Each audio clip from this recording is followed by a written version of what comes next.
Dahil nga ilang araw kami ni Bebe Love dito sa Tauyan, kababali ay susulitin na namin. Kaya ngayong araw ay pupuntahan namin ang isa sa Pinoy Karinderya dito sa Tauyan. Nakakamiss din kasi yung mga Pinoy food kaya nagpunta kami dito ni Bebe Love para tikman yung lugaw o goto. Saan?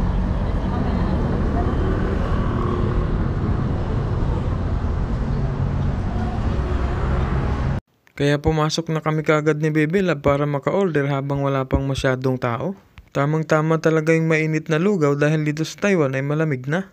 Para sa mga gusto nga palang pumunta ay ilalagay ko na lang dyan sa comment section yung address.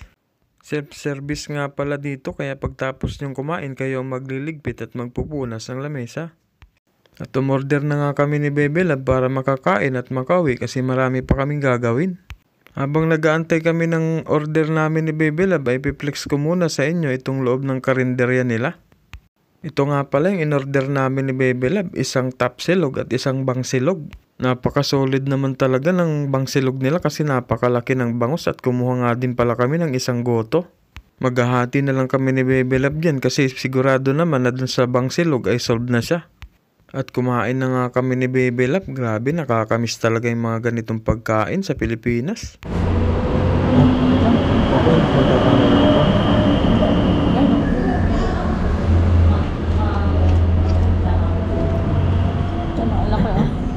Grabe naman, ala ko naman ito.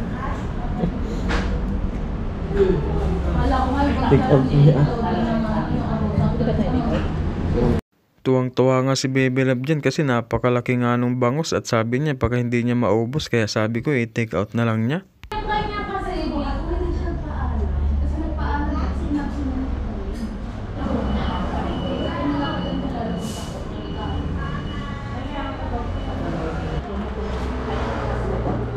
Ay, bakit?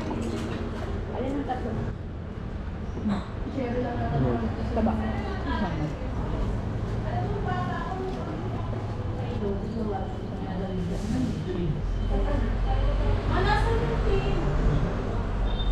Hindi niya pala naintindihan. Pa, hindi ko naman naintindihan yung sinabi niya. Pag wala, kailangan ko yung lakad, ikaw lang.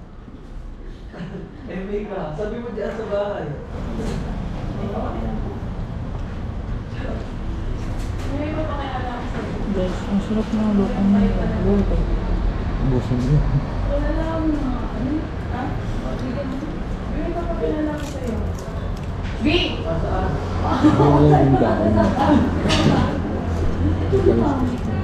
Di niya, di ba?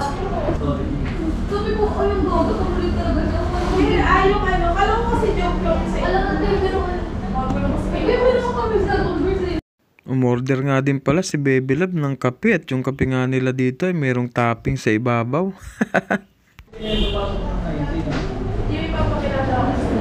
Hindi ako kasama sa birthday ni Mang Ote ko lang yun. Parang choosy dyan. Joke ako.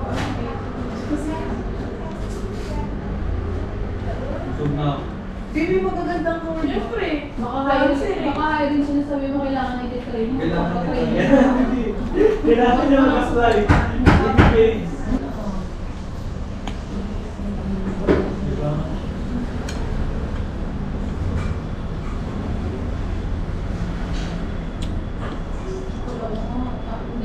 Nakatapos na nga akong kumain pero si Bebe Love hindi pa nauubos yung bangus kasi napakalaki naman talaga. Kaya tinikman na lang niya yung goto at ako na rin yung umubos. Yun lang, lako, salamat!